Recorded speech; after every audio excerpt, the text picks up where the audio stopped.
Bapak dan Ibu jamaah yang dimuliakan Allah, selanjutnya mari sama kita dengarkan kajian kesufian, nasihat maupun petuah dari guru kita semua tercinta, Wali Nanggro Jakarta, Kiai Haji Hairun Nas. Pada wali yang kita muliakan, dipersilakan.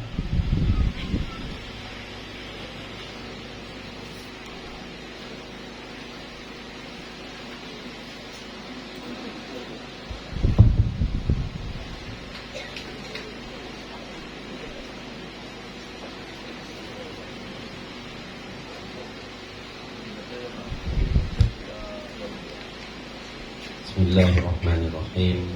Assalamualaikum warahmatullahi wabarakatuh. Al-Fatihah. Bismillahirrahmanirrahim. Alhamdulillahirabbil alamin. Arrahmanirrahim. Maliki yaumiddin. Iyyaka na'budu wa iyyaka nasta'in. Ihdinas siratal mustaqim. Siratal ladzina an'amta 'alaihim ghairil maghdubi 'alaihim waladdallin. Alhamdulillahirabbil alamin. Wassalatu wassalamu ala asyrafil anbiya'i wal mursalin wa ala alihi wa sahbihi ajma'in. Asyhadu an la ilaha illallah wahdahu la syarika lah wa asyhadu anna Muhammadan abduhu wa rasuluh la nabiyya ba'dah. Puji serta syukur sama-sama kita serahkan kehadirat Allah Subhanahu wa taala pada malam yang berbahagia ini, atas kurnianya, atas kudrah dan iradahnya dari himpun oleh Allah, kesayangan dan kecintaan Allah, bersama-sama kita menghadapkan kemauan, menghadapkan hati kita, jalankan rohani kita senantiasa untuk dekat kepadanya, agar kita semua bermakna hidup di alam dunia ini, selamat kita di dunia dan selamat kita di akhirat. Selawat beriring salam selalu tercurah kepada kekasih Allah, idola kita semua, panutan kita, ikutan kita, cintaan kita pada baginda Rasulullah sallallahu alaihi wasallam yang telah memperjuangkan keimanan kita agar kita kenal siapa Allah, juangkan Islam kita. Cintaan beliau melebihi cintanya kepada keluarga dan dirinya. Dengan keberadaan beliaulah kita bisa bermakna, bisa mulia di hadapan Allah, dan juga tidak bersifat jahiliyah. Kita adalah Rasulullah itu ikutan yang sempurna bagi kita semua. Pada seluruh ulama pewarisnya, insyaallah kita semua mendapat syafaat beliau, amin ya rabbal alamin. Yang kita cintai ayah rohani kita bersama Buya beserta keluarga besarnya, pada keberkahan beliaulah kita dapat berkumpul pada malam ini. Kita doakan juga beliau agar disehatkan badan, dimudahkan perjuangan, disampaikan cita-citanya, dan kita semua juga insyaallah istiqamah mengikuti jalannya. Juga kepada guru-guru kita, Buya Haji Ansari Abbasi, Muslim Longkot, Bupati, Berjadir, dan guru-guru kita yang lain. Dan kepada Wali Nanggro Provinsi Gorontalo, Wali Nanggro Kubra, Tenggolan, Pak Haji Ma'ruf, Wali Nanggro Limboto, dan juga teristimewa Wali Nanggro Pino Beluman yang telah melayani kita semua. Doa yang sama juga berlimpah kepada mereka. Teristimewa kepada Bapak Bupati yang telah mengutus perwakilannya. Dia pun juga ada halangan, mas saudaranya lagi sakit. Kita doakan semoga cepat diangkat penyakitnya dan disembuhkan oleh Allah Subhanahu wa taala. Dan pada wakil rakyat yang telah bersama kita, telah warganya memilih, dia memperlihatkan kecintaannya kepada pemilihnya untuk senantiasa dari rakyat kembali kepada rakyat. Alhamdulillah beliau sudah bersama-sama kita. Kemudian Ibu Camat yang memimpin langsung kecamatan ini juga sudah hadir bersama perangkatnya. Dan doa yang sama terlimpah pada mereka, seluruh jamaah sekalian, ibu bapak yang telah berhadir tidak dapat karena yang saya sebutkan satu persatu. Baiklah, apa yang dibacakan oleh Bapak Asisten tadi tentang pesan-pesan beliau itu ada kesamaan dengan makalah yang dibaca oleh Dr. Hamdan. Apa pesan beliau? Ini ada saya catat sedikit. Yang pertama, kita semua mendekati Allah Subhanahu wa Ta'ala. Isi makalah ini juga untuk mendekati Allah. Jadi bupati kita ini sufi juga rupanya. Semoga rakyatnya sufi semua. Lalu tidak ada yang lebih bijak, kata beliau, selain mendekati diri kita kepada Allah. Jadi tidak ada yang lebih bijak selain kita harus dekat kepada Allah. Bukan dekat kepada dunia, bukan dekat kepada pangkat rupanya bijak. Padahal beliau bupati. Bukan dekat kepada kedudukan. Jadi ini pesan beliau. Kemudian bertobat. Tobat itu adalah satu-satu jalan untuk kita semua agar kita selamat iman kita, baik selamat dunia maupun selamat akhirat. Dan hilangnya bencana di muka bumi juga dengan taubat. Nah, kalau kita tidak bertobat, maka walaupun kita banyak berdoa, bencana itu, bala itu tidak akan diangkat oleh Allah Subhanahu wa Ta'ala. Maka upaya kita pada malam ini dan seterusnya untuk senantiasa kita sadar akan kesalahan kita sebagai hamba Allah. Kita diperintahkan dan juga untuk menjauhi larang.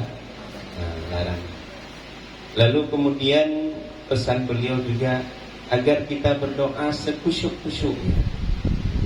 Kusyuk itu pun juga ajaran kesufian. Artinya kusyuk itu padam nafsu dari tabiat atau nafsu kita yang jadi itu ajaran kesufian. Lalu kemudian yang kedua, agar kita dijauhkan dari bencana. Kita berdoa sekusyuk-kusyuknya agar dijauhkan dari bencana. Ini tanda sayang bupati kepada rakyatnya. Lalu kemudian beliau mengatakan agar kita semua mendahulukan kepentingan umum dari kepentingan pribadi. Jadi di sini juga ditulis oleh Abuya untuk meluaskan akhlak, untuk kita bermanfaat bagi orang lain. Tapi saya ini hanya nama saja. Khairun nas anfa'uhum linnas. Jadi sebaik-baik manusia adalah manusia yang bermanfaat untuk manusia lah. Tapi bukan saya, itu hadis kita semua. Saya cuma nama saja khairun nas, tapi belum bermanfaat. Ya. Kemudian pembangunan akan lebih maju mencakup segala aspek, kata Pak Bupati, baik aspek pendidikan, keagamaan, sosial, ekonomi, semuanya. Itu yang zahir. Kita di kesufian bukan hanya pembangunan fisik, tapi juga pembangunan kerohanian. Karena kerohanian kita harus dibangun juga. Rohani kita ini dirusak. Siapa yang merusak rohani kita? Kita sendiri. kita sendiri. Kita melakukan dosa, maka Allah akan tutup hati kita, digelapkan hati kita untuk kebaikan. Jadi maka kata Imam Al-Ghazali, ketika kita melakukan dosa, maka hati kita itu akan dibentuk titik hitam. Sekali kita berdosa, sekali titik itu, sekali kita berdosa. Jadi berapa banyak dosa yang kita lakukan, maka titik hitam itulah yang menutup kegelapan untuk kita dekat kepada Allah. Kalau misalnya kita titik-titikkan di cermin tiap hari, titik-titik, sehingga cermin itu tertutup oleh titik hitam itu, kita tidak bisa bercermin. Artinya tidak dapat kita kebaikan kalau kita senantiasa melakukan dosa. Maka untuk membersihkan titik hitam itu dengan jalan taubat dan banyak zikir kepada Allah Subhanahu wa taala. Itulah pesan Bupati, dan terakhir Bupati mohon petunjuk juga pada Allah. Mohon petunjuk pada Allah dan bimbingan dari Allah Subhanahu wa taala. Itu juga ajaran kesufi. Jadi kita bersyukur punya bupati, punya pemimpin yang pesan-pesan beliau bermateri kesufian. Jadi nggak usah saya baca lagi makalah ya. Cukup pesan bupati. Jadi ibu bapak sekalian yang dirahmati Allah, di sini ditulis judulnya ajaran tasawuf kesufian. Bismillahirrahmanirrahim. Apa itu tasawuf dan apa itu sufi? Tasawuf itu bersih nafsu. Bersih nafsu dari tabiat-tabiat atau kotoran nafsu yang baik. Misalnya nafsu kita bersih dari kesombongan. Jadi sombong ini bukan orang kaya saja yang sombong, dan bukan orang berkedudukan saja yang sombong.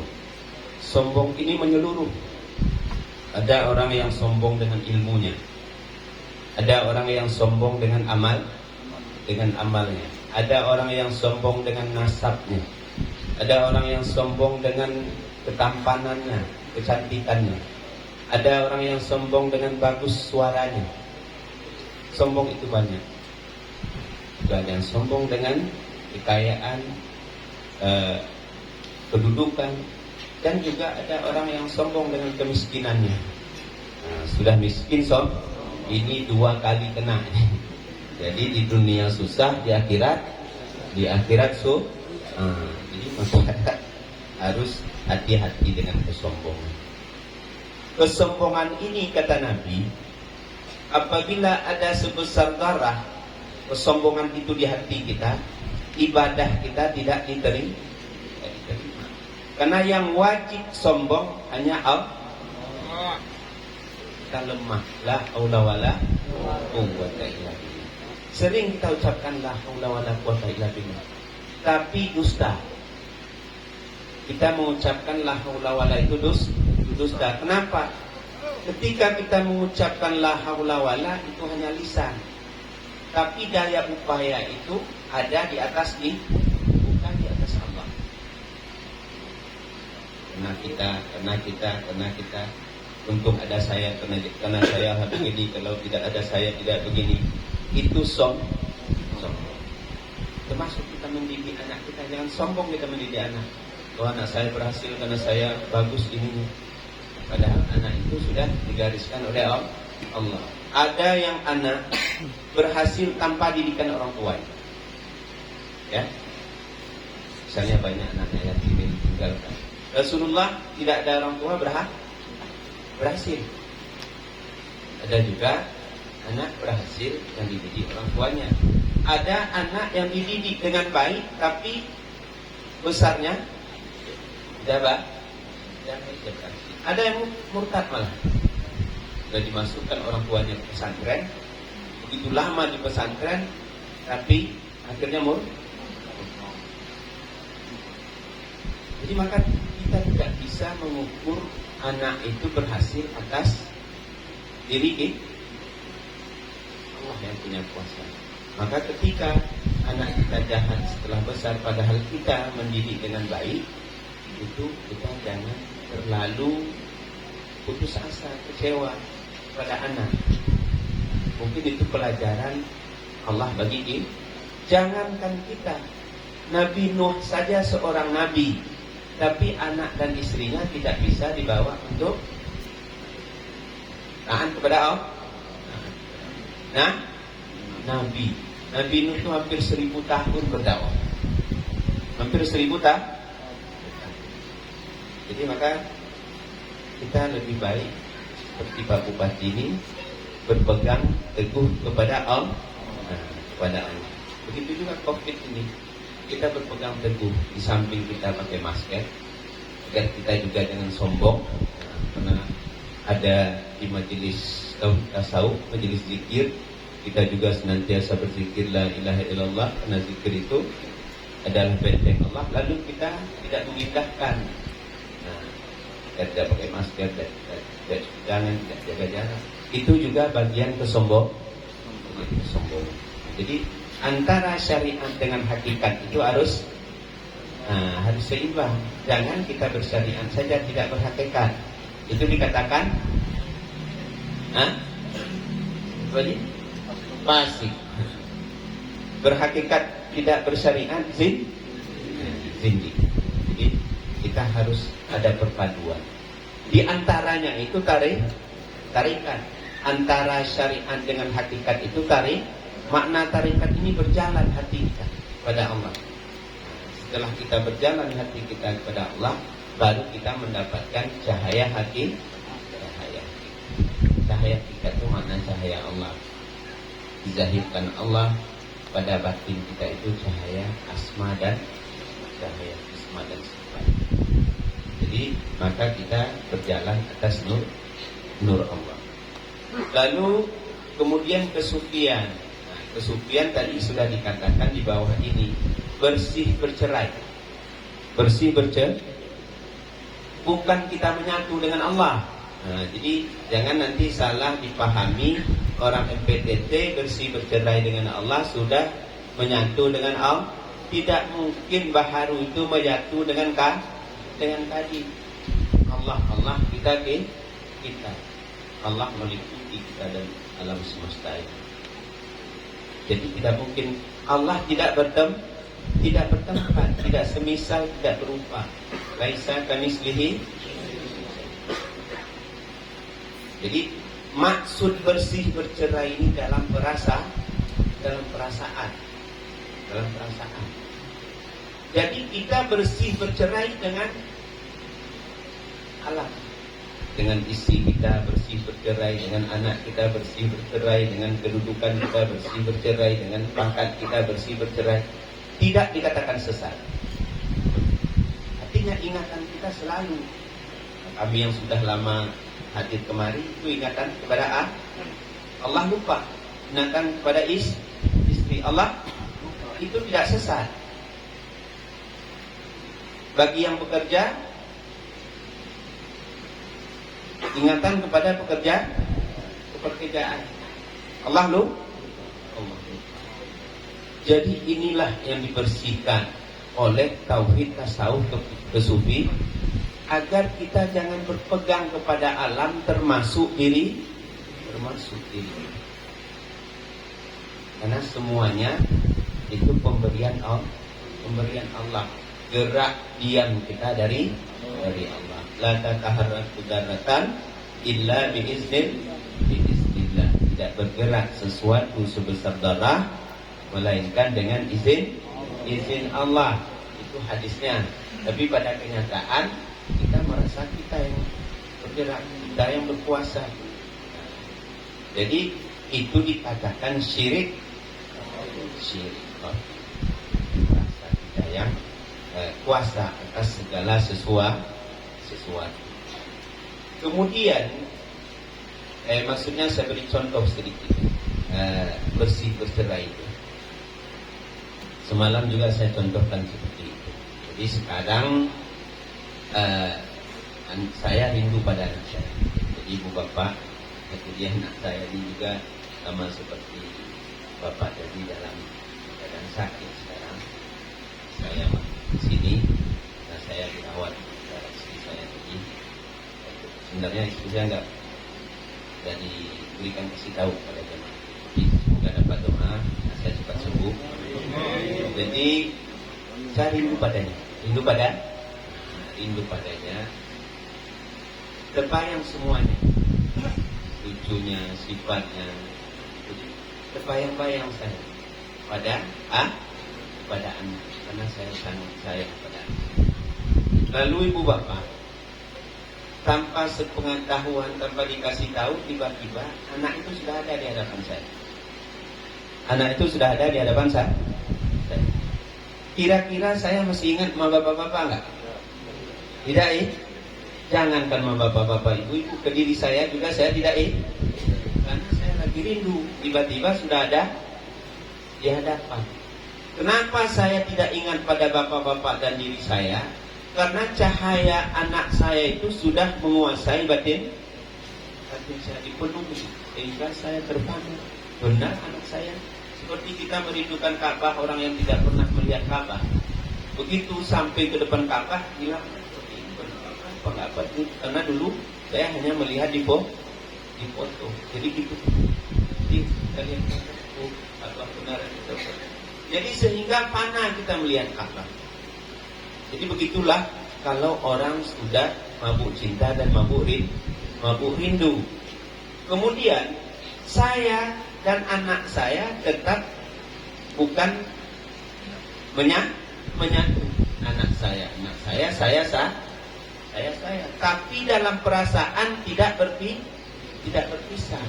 Dalam kecintaan, kerinduan itu saya dengan anak saya tidak berpisah, tapi tidak menyatu. Jadi itu kita dengan makhluk boleh. Nah, begitu juga kadang-kadang kita terhadap pekerjaan, terhadap uang. Jadi begitu banyak uang ada, misalnya 1 karung di hadapan kita, panah juga kadang-kadang kita. Ya, bagi orang yang mencintai tiba-tiba Pak Haji Maruf datang memberikan uang 1 karung di sini, kan panah juga gitu. Pingsan malahan. Uangnya uang merah semua itu. Ya, jadi pingsan kita melihat uang.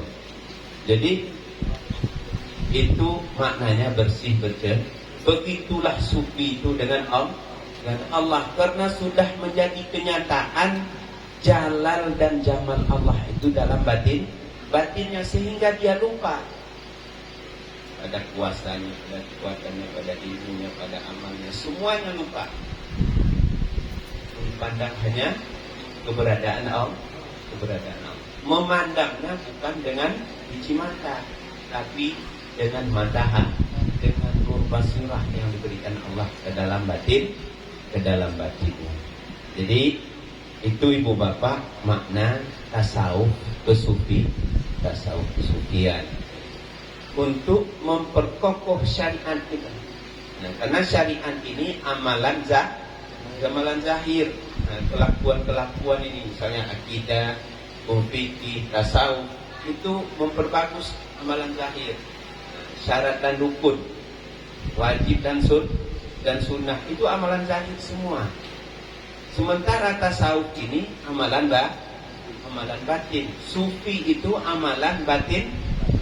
Jadi ada istilahnya lagi, tasawuf itu amal hati, sufi itu amalan ruh atau sir. Ini lebih halus lagi. Jadi itu perlu kita belajar. Jadi kata Pak Bupati, kalau mau berdoa harus dengan ilmu katanya. Jadi beramal itu juga dengan ilmu. Beramal kalau tidak berilmu, amal itu tertolak. Jadi maka jangan beramal.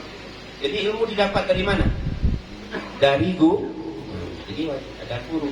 Syariat aja harus ada guru, apalagi hakikat wajib kita cari guru. Jadi ibu bapak itu. Lalu selanjutnya ini ada ayat Al-Quran, Bismillahirrahmanirrahim, wa'tasimu bihablillahi jami'a. Berpegang teguhlah kamu dengan tali Allah. Maknanya Al-Quran dan jadi bukan meninggalkan syariat kita, bukan meninggalkan syariat. Jadi kita diperintahkan untuk berpegang teguh pada tali Allah. Jadi juga ijma' para ulama. Kemudian setelah itu kita naik, tidak berpegang lagi pada tali Allah, tapi wa'tasimu billah, berpegang pada Allah. Jadi kalau kita hanya berpegang pada tali Allah, nyata kita, karena kita yang berpegang. Tapi kalau kita berpegang pada Allah, jadi itu putus syirik, putus syirik. Tasawuf adalah untuk melakukan amal dengan baik dan sempurna, zahir dan batin. Zahir dan berpegang dengan tali Allah, dengan mentaati Allah. Senantiasa melihat kepada perintah yang diperintahkan Allah. Allah memerintahkan kita semua yang diperintahkan karena sayang Allah. Itu apa diperintahkan kita salat? Karena Allah sayang. Itu apa diperintahkan Allah berpuasa? Karena sayang Allah. Ada bonus-bonus, ada kebaikan-kebaikan yang diberikan kepada hamba apabila kita mentaati Allah. Cuma kadang kita tidak tahu, maka kita malas melakukan perintah Allah. Seolah-olah yang menjanjikan itu usaha, ikhtiar dan hasil dari ikhtiar kita. Semua ikhtiar itu bukan tidak boleh. Tapi yang kita peroleh itu hanya untuk kesenangan tuh. Misalnya katakanlah kita berusaha banyak dapat duit, kita bikin rumah besar, kita beli mobil mewah, kita beli baju mahal, kita pergi ke sana kemari. Yang puasa tuh batin tenang, belum tentu. Malah bertambah besar rumah, bertambah susah kita mengurusnya. Apalagi kalau tinggal dua dengan istri. Anak sudah pergi semua. Di kamar sana ada hantu, di kamar sini ada saya. Kalau rumah makanya jangan bangun rumah besar. Dan sudah tua melarat. Apalagi sudah pensiun, uang ada yang lagi masuk. Bunyi-bunyi. Padahal tikus tidak berani juga ke sana. Karena tidak ada keimanan. Jadi susah kan. Maka untuk tenang ini bersama Allah. Jadi Allah perintahkan kita, sama semalam juga saya contohkan seperti itu. Kita memerintahkan anak kita juga seperti itu. Kita perintahkan anak kita nak mandi, nak minum susu, nak sikat gigi, nak cepat tidur. Itu anak tak suka apa yang kita suruh. Banyak kali aturan orang tua saya. Kita lagi main disuruh mandi, kita lagi main disuruh minum susu. Makan saja dia tidak suka kalau dia lagi main. Suka-sukanya makan. Tapi kita kena sayang pada anak, kita paksa dia untuk makan. Kadang-kadang dia melawan. Kapan dia sadar itu tanda sayang kita? Ketika dia sudah dewasa sudah sadar. Oh, ayah saya dulu memerintahkan saya untuk makan, sikat gigi, minum susu, tidur karena sayang. Atau setelah kita punya sadar kita orang tua itu sayang pada kita. Begitu juga Allah memerintahkan kita salat, puasa, zakat, haji. Karena yang tahu kebaikan-kebaikan yang diberikan oleh Allah dari perintahnya itu hanya Allah. Kita tidak tahu. Allah yang lebih tahu apa kebaikan dari yang kita lakukan, ketaatan kepada Allah. Jadi setelah itu diberitahu oleh guru-guru, baru sadar bahwa sayang Allah itu pada kita. Berarti dulu kita salat seperti anak-anak. Jadi sudah tua, tapi anak-anak tidak sadar bahwa itu sayang Allah pada kita. Maka siapa sudah tua masih malas-malas salat, berarti anak-anak tidak sadar sayang Allah. Tidak sadar sayang. Apalagi sudah tua baru tobat lalu minta imbalan yang banyak. Itu lebih anak-anak lagi. Lebih anak-anak lah. Jadi begitu kita dilarang sama orang tua, nah jangan main hujan-hujanan di pinggir kali, itu marah juga kita. Kata kita paling senang main hujan-hujan dalam kali. Padahal orang tua kita sayang, jangan kita dibawa arus. Itu juga jangan main api. Kita kadang-kadang senang main api karena kita tidak sadar ini orang tua kita sayang. Maka Allah misalnya larang kita berzina, larang kita mencuri, larang kita membunuh, larang kita berbuat maksiat. Itu karena mudaratnya sangat besar bagi kita, kerugiannya sangat sadar kita juga apabila kita sudah tahu itu tanda sayang Allah. Jadi berarti kalau kita masih melakukan maksiat, kita sama dengan nggak sadar orang tua sayang padanya, dan tidak sadar kita disayang Allah. Disayang Allah, kerugian besar untuk kita. Maka kita wajib bertobat dan dekat kepada Allah Subhanahu wa taala. Senantiasa melihat kepada perintah yang diperintahkan Allah, kita percaya kepada janji Allah, baik itu yang baik maupun yang jelek. Jadi janji-janji Allah itu kita harus bukan hanya percaya, tapi hakul yakin. Al jazaa'ul ihsan ilal ihsan. Jadi apa yang kita lakukan nanti akan dibalas oleh Allah. Setiap kebaikan sekecil apapun, ini adalah upaya, bagian dari usaha ikhtiar kita adakan pengajian. Ini satu kebaikan. Jika bapak ibu-ibu ikhlas datang kemari, niatnya benar karena Allah, insya Allah menjadi perbendaharaan amal yang insya Allah bisa jadi penebus dosa dan kesalahan kita. Tapi harus benar niatnya. Kalau salah, jangan karena bupati datang kemari kita baru datang. Atau mau melihat kami yang dari jauh, sama kami dengan bapak-bapak, gak ada beda. Lubang hidung tetap dua, mata tetap dua. Kadang-kadang lebih ganteng bapak-bapak daripada kami. Sama kita kalau hanya melihat saya juga tidak ada arti. Walaupun Pak Maruf sudah tua, lebih ganteng Pak Maruf daripada saya. Ya kan? Jadi, tapi bukan karena saya, karena Allah. Jadi karena Allah, supaya kehadiran kita ke sini memberi manfaat. Orang yang niatnya karena Allah tidak hidup lama.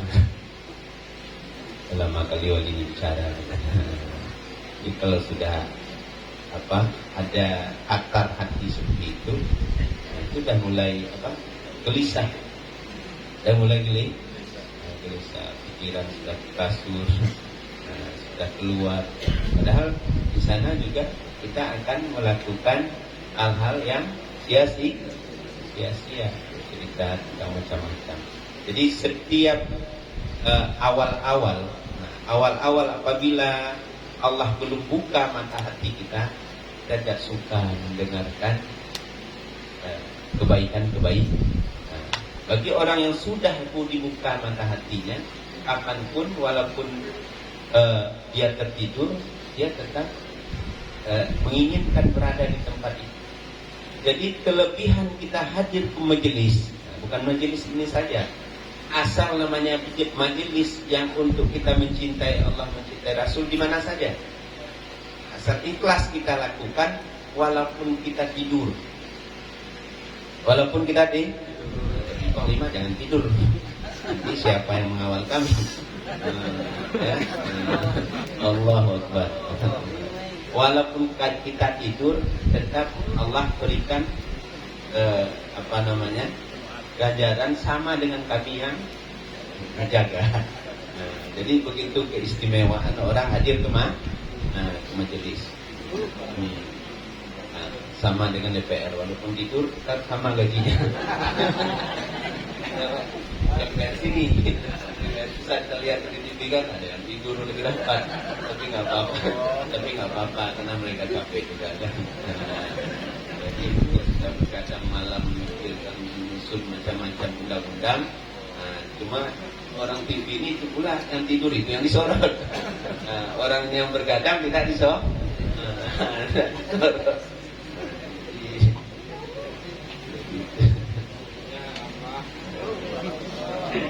Tersinggung Pak. Jadi ini dapat 3 periode ini. Tapi Panglima MPTT Provinsi Goron, sebagai ketua panitia kami beliau juga anggota dewan dari Kota Goron, tadi. Ini kayaknya tersinggung.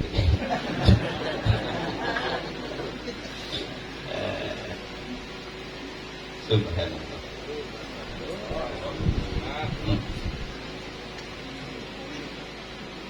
Kemudian kita menghormati perintahnya dengan yakin dan melakukan dengan sadar. Nah, jadi kita diberi kesadaran ini juga anugerah. Jadi kesadaran yang diberikan kepada kita. Kalau kita tidak sadar, itu rugi. Dalam kerugi, artinya apa? Kita seorang yang sombong. Tapi sadar kita sombong, itu akan berubah. Kita sombong tapi tidak sadar atas kesombongan kita. Jadi ini yang betul. Kita tidak sadar. Karena kemarin itu apa saya tulis? Antara nar dan nur itu tipis. Jadi kadang kita tidak sadar itu. Tidak sadar kita sombong, tidak sadar kita dengki, tidak sadar kita iri, tidak sadar kita bersangka dan sebagainya. Itu adalah suatu kerugian. Kadang-kadang diberi peringatan oleh saudara kita yang sayang, kita tidak terima. Nah, kita anggap diri kita mulia.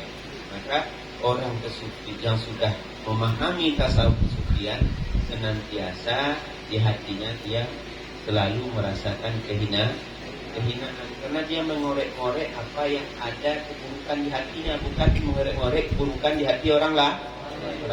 Dia lihat kesombongannya, dia lihat kebenciannya, dia lihat kelalaiannya.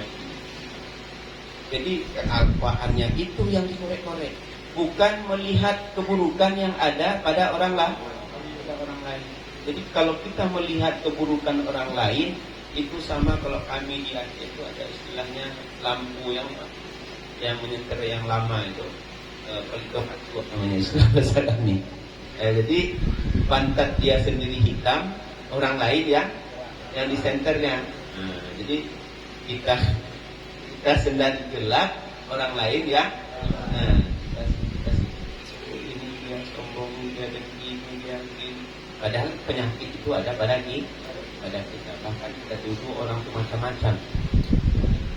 Jadi ini penyakit. Jadi untuk itu kita kembalikan agar kita menyinari diri kita sendiri. Jadi kalau kita malas kita sadar. Jadi itu kita syukuri kesadaran itu. Kita syukuri kesadaran, kita tahu akan kadar diri kita. Ini kadang-kadang bodoh merasa pintar. Ini juga tidak diberi kesadaran. Tidak bisa diajarkan. Kita sudah tahu diri kita bodoh, nggak tahu. Tapi kita seolah-olah seperti orang pintar. Ya, kalau kita bodoh, merasakan bodohan itu belajar kepada orang. Gak usah malu-malu. Jahil murah, jarihil murakab. Jadi begitu ya. Jadi kesadaran itu kita syukur. Jadi Allah telah memberikan kesadaran kepada kita. Innama a'idukum biwahidatin antakum. Jadi Allah bangunkan istilah tasawuf itu nur yaqdah. Dibangunkan hati kita. Dibangunkan hati kita dari kelalaian. Setelah Allah bangunkan, lalu kita upayakan dengan kita bertobat, dengan kita berinabah, dengan kita bermuhasabah. Jadi kita harus berusaha melatih. Bukan karena dibangunkan oleh Allah, misalnya kita diamkan, saya sadar saya hamba Allah ini. Tapi kita tidak berupaya untuk bertobat, tidak berupaya untuk beriman nambah, tidak berupaya kita bermuhasabah. Jadi kita harus merenung, berpikir kepada kelalaian dan dosa-dosa yang kita lakukan. Kemudian kita berpegang dengan Allah. Jadi setelah kita berpegang dengan tadi Allah, kita berpegang dengan Allah. Jadi berpegang dengan Allah ini agar putus, agar kita lupa. Jadi yaitu tidak dengan wujud waham atau wujud selain Allah, termasuk diri kita, lepas dari ragu-ragu, yaitu memutuskan kemauan kita kepada selain Allah, termasuk diri kita. Jadi selain Allah yang berat itu diri kita. Berulang-ulang saya sampaikan di mana-mana. Kalau misalnya selain Allah itu duit, istri, anak, itu mungkin mudah kita lupakan. Diri ini tipis sekali. Misalnya di kami ini sudah duduk di kasur, sudah duduk di kan, jadi jamaah ini tidak memuliakan, tidak melayani, suka-suka dia. Itu kadang-kadang di hati kami itu apa namanya? Bicara, ini orang ini nggak tahu saya, nggak tahu saya. Wali nang guru berkata, itu dia. Ya kan? Jadi itu keakuan diri. Sulit kalau kita tidak berkemauan untuk lepas dari tidak tahu saya orang alim 21 tahun di pesantren. Tambah satunya lagi bukan 20 saja, 21 loh. Ya. Atau tidak tahu saya kasih abuyan.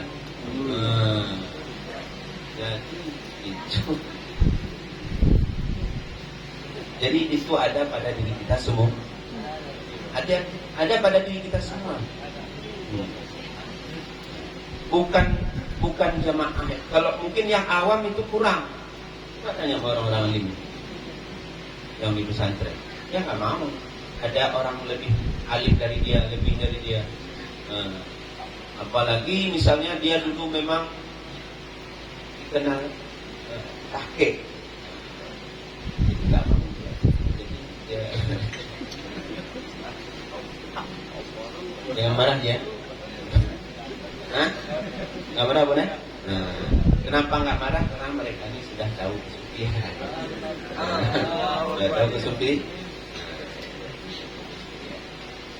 Yang menyampaikan aja. Padahal itu untuk saya. Jadi itu wujud selain Allah. Jadi agar kita lepas dari ragu-ragu, memutuskan kemauan kita kepada selain Allah, kita berkemauan dengan kemauan Allah dan dapat meluaskan akhlak baik kepada orang pintar dan orang bodoh, dan kita menjadi manfaat bagi orang lain, jangan mudarat orang-orang yang bersama kita. Jadi ini sangat mulia, kita meluaskan akhlak. Jangan kita lihat karena duitnya banyak, kasihan saya, karena dia DPR. Setelah DPR nggak mau lagi. Setelah bapak-bapak dipensiun kita nggak. Tapi kalau aku DPR itu rame-rame rumahnya, dibuat bapak ini dapur umum di rumah. Ketika nggak ada DPR nggak datang lagi. Kenapa nggak datang lagi? Dan pergi ke DPR lain. Jadi itu tidak meluaskan akhlak, membeda-bedakan. Jadi begitu juga kita sebagai hamba Allah, miskin dan kaya sama, tapi sudah jarang. Sudah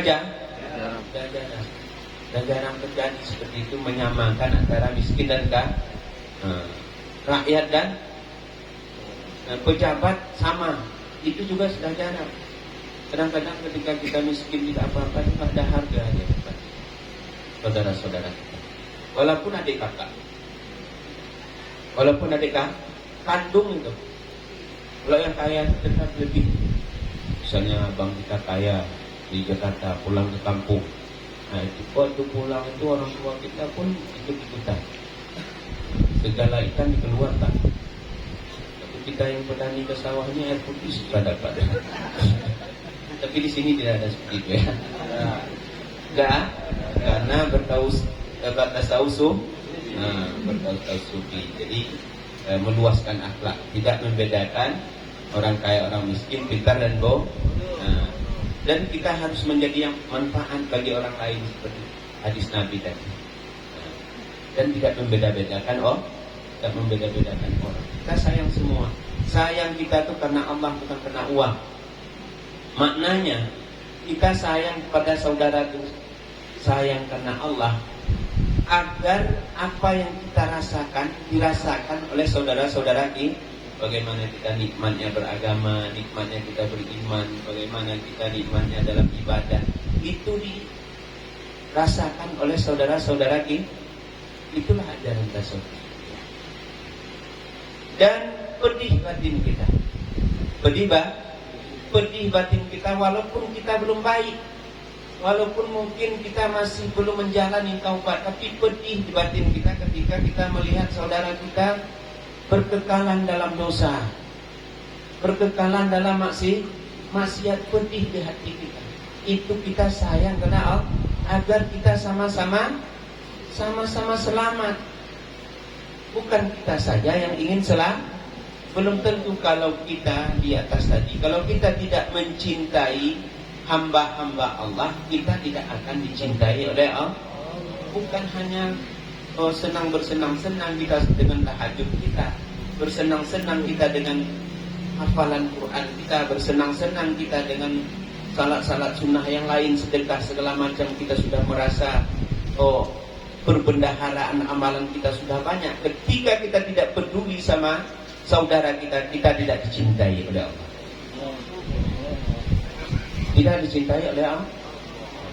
Bukan tidak melakukan ibadah, tapi kita harus peduli. Maka Rasulullah itu bagaimana pedulinya kepada umat ini. Kalau Rasulullah tidak peduli di ibadah-ibadah saja, untuk apa berdakwah, berperang lagi, dilempar lagi oleh kafir Quraisy, diusir lagi dari Mekah, menahan lapar lagi Rasulullah, demi kita, demi agama. Sekarang kalau berdakwah nggak dikasih amplop, kamu lagi. Semoga nggak ada yang kasih amplop nanti. Karena bukan itu harapan, bukan itu harapan.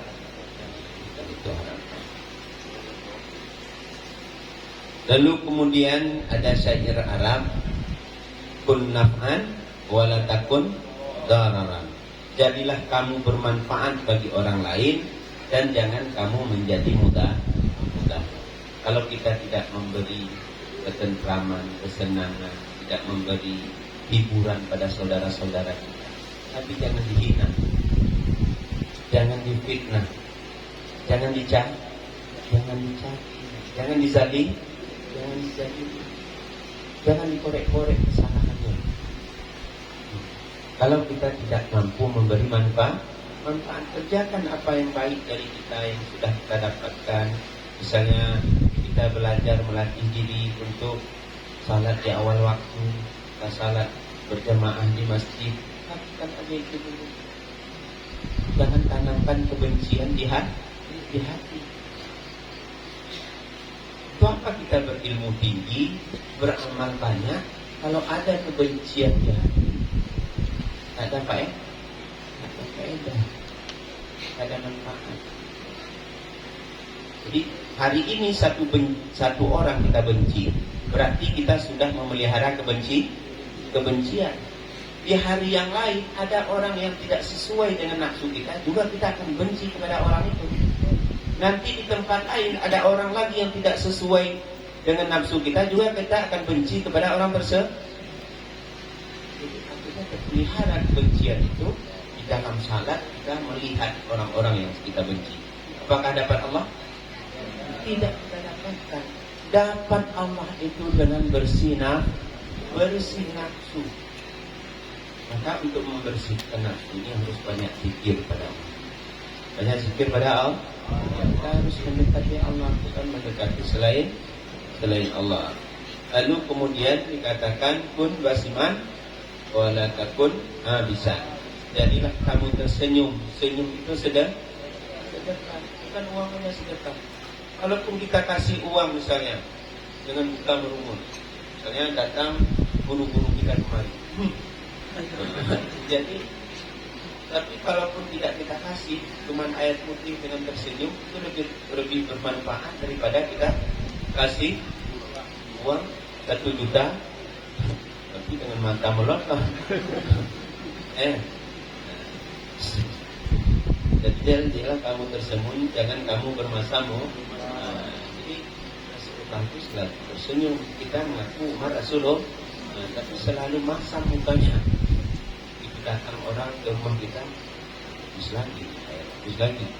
lagi, kopi mengganggu istirahat saya mau pergi nih.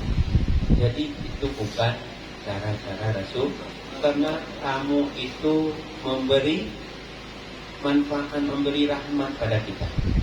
Kamu itu memberi. Jadi maka ketika kamu datang ke rumah, itu jangan menggerutu di hati kita. Jadi ada kisah. Jadi, boleh tak cerita? Benar boleh? Ini udah malam. Jadi ada kisah. Ada 5 orang. 5 orang perampok. 5 orang perampok. Dia masuk misalnya ke rumah Rano. Masuk ke rumah Rano. Jadi rencana dia mau merampok rumah sebelah. Lalu dia masuk ke rumah ini dulu untuk mengintip-intip keadaan. Ngintip-ngintip keadaan di rumah. Lalu yang punya rumah ini dia tidak curiga sedikit pun bahwa itu perampok. Kemudian dia layani seperti tadi itu, dikasih makan, dikasih macam-macam pelayanan. Kemudian rupanya si Rano ini ada anaknya lumpuh. Anaknya nggak bisa berjalan. Dilihat karena perampok ini, yang namanya perampok tidak cukup hanya di ruang kan, dia pergi ke dalam. Nah, dilihat anaknya yang lumpuh itu sama perampok tertidur. Itu anak siapa? Anak kami lumpuh. Lalu dia setelah selesai makan, perampok ini pergi. Kemudian bekas makan perampok ini diambil sama orang ini, dilumurkan ke kaki anaknya. Lumurkan ke kaki anak. Alhamdulillah sembuh anaknya. Sembuh. 5 hari kemudian perampok ini datang lagi, mau merampok rumah sebelah itu. Mampir di rumah ini lagi. Itu mampir, dihidanglah air, kopi sama anak yang lumpuh tadi. Lihat anak itu kaget dia. Kemarin anak yang lumpuh itu, iya kiai kan? Iya kiai. Iya Pak Kiai.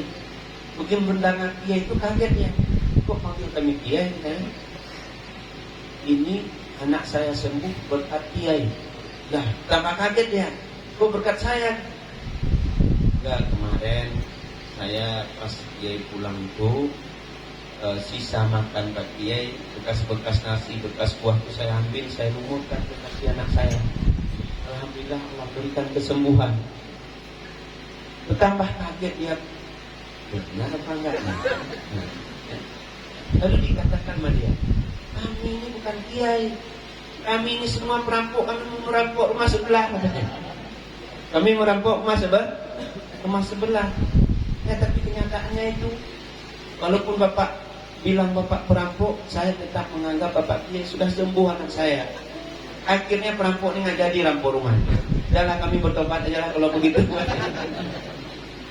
Itu prasangka baik. Perampok aja kita layani bisa menyembuhkan anak saya, apalagi Pak Haji Maruf. Wali kubra. Allah.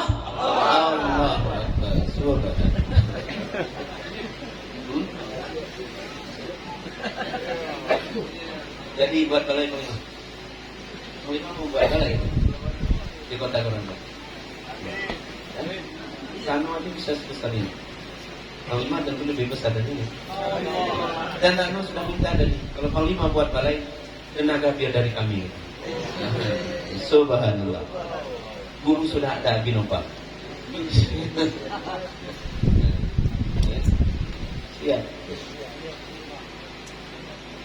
Kemudian dapat memutuskan, itu intermezzo saja ya. Jangan terfitnah hati. dapat memutuskan sangkutan zahir dan batin kepada Allah, termasuk diri kita. Jangan kita diperbudak oleh orang lain. Jangan kita diperbudak oleh orang lain. Jadi siapapun orangnya yang membawa kita berpisah dengan Allah, berarti kita diperbudak oleh orang tersebut. Siapa saja orang, tanpa kecuali. Siapa saja orangnya yang membawa kita berpisah dengan Allah, kita diperbudak oleh orang tersebut. Pekerjaan yang membawa berpisah kita dengan Allah, kita diperbudak oleh pekerjaan.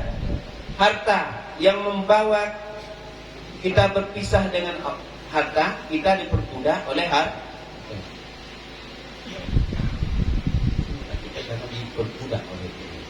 Maka orang sufi itu ketika pagi hari dia lebih banyak berpikir, bukan mengingat dunia.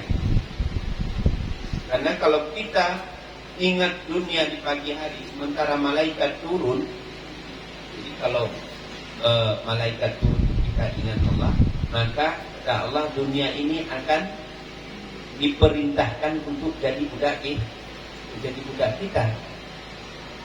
Kalau kita ingat Allah. Jika kita ingat dunia, begitu bangun tidur ambil handphone, jadi kemana pergi hari ini? Bukan ingat Allah. Mandi cepat-cepat, ambil jas, ambil nasi, segala macam. Kaca sebentar, lari terus. Tidak berzikir ke Allah. Itu Allah perintahkan dunia. Untuk dunia ini memperbudak.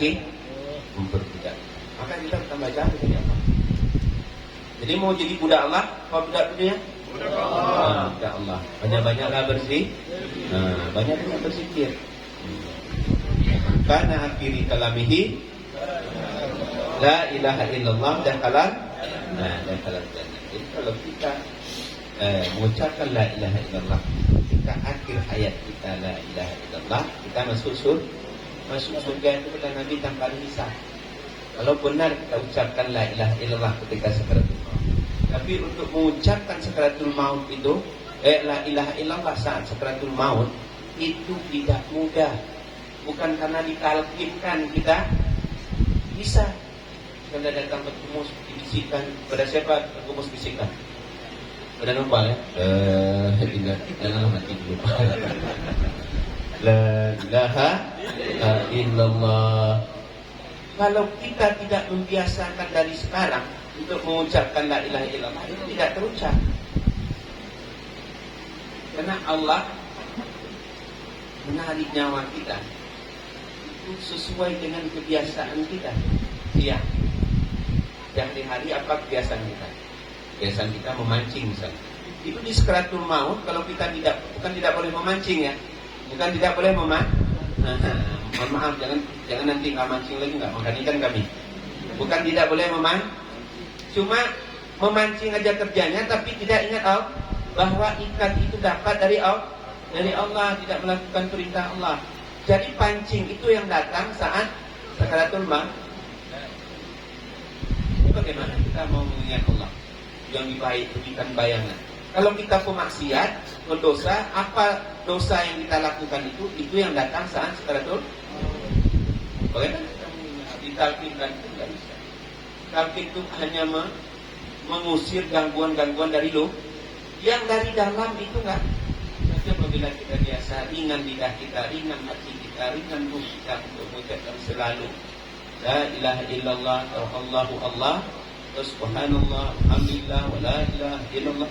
Senantiasa kita mengingat Allah, itu Allah selamatkan kita. Bahkan syaitan mengganggu dari luar itu tidak ditalkinkan pun enggak apa-apa. Walaupun tidak ditalkinkan, kita tidak bakal diganggu. Takut syaitan itu sama kita. Kalau orang senantiasa bersama Allah. Terakhir kita baru dapat bersambung. Ini yang ceritakan saya bersambung tadi. Tidak bercerai, jangan nanti bersambung seolah-olah zat Allah itu sudah menyatu dengan kita. Yang tadi saya contohkan. Paham ya? Nah, jangan menjadi fitnah di luar nanti ya. Jadi bersambung yang dimaksud itu dalam perasaan. Setelah terputus selain Allah, termasuk diri kita, baru disebut kita ahli usul. Ahli usul itu orang yang sampai pada Allah. Syuhud tafridah, Allah yang menyaksikan dirinya dengan dirinya, pada dirinya setelah kita fana. Jadi fana itu bukan difana-fana kan, fana itu pemberian Allah. Fana itu pemberian Allah. Syuhud itu juga pemberian Allah. Jadi itu perlu proses, perlu latihan, perlu kesungguhan. Nanti belajar lagi sama guru-guru kita. Jadi barulah Allah menyaksikan dirinya dengan dirinya setelah kita mempertentangkan adam kita dengan wujud kita dan mungkin kita, keberadaan kita dengan wajib keberadaan Allah, dan hina kita dengan kebesaran Allah, dan senantiasa kita berbimbang untuk mendekati Allah. Karena berbimbang ini karena kehinaan kita. Inilah ajaran tasawuf kesufian untuk meningkatkan kepatuhan, menghilangkan nafsu yang jelek pada hati kita, dan menghilangkan ananiah, keakuan diri. Karena keakuan diri ini adalah suatu dosa yang sangat besar. Wujuduka dambun laka la yukasubihi ghairu. Wujudmu adalah dosa bagimu dan tidak ada banding dengan lain. Tidak ada banding dosa wujud diri. Jadi kalau dizahirkan, kasarnya kita itu sama dengan Fir'aun. Itu besarnya dosa wujud, menuhankan diri sendiri tapi di hati. Bukan kita katakan saya Tuhan, tapi secara tidak langsung kita juga mengatakan diri kita tuh Tuhan, karena keakuan di maka itu harus diputuskan. Itu yang ada pada diri kita, agar kita dapat hidup berkasih sayang, sejahtera, aman dan damai dalam menjalani kehidupan dunia akhirat. Inilah harapan kita, juga harapan Pak Bupati tadi. Semoga apa yang kita lakukan pada malam ini Allah ridai dan menjadi catatan amal bagi kita. Juga selalu Allah beri petunjuk agar senantiasa dibimbing. Pada akhirnya yang kita harapkan husnul khatimah, tidak ada yang lain. Semoga kita semua husnul khatimah. Demikian mungkin tentu banyak salah dan kekeliruan. Jadi kami ada pantun favorit. Pantun favorit. Kata Batu Matayo, Kecamatan Pino Galuma. Biar baku bantah. Yuk beri senyuman. Jadi ikan gabus, ikan kakap.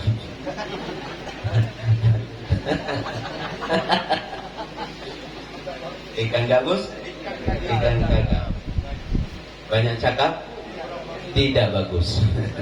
Jadi kalau saya banyak cakap itu tidak bagus. Tapi terkecuali cakap itu datang dari nur Allah, datang dari basirah. Bukan terletak di atas nafsu, itu nggak apa-apa banyak cakap. Tapi kalau terletak di atas nafsu, itu lebih baik ya. Mungkin demikian. Dan Allah ya kumajma'in. Assalamualaikum warahmatullahi wabarakatuh.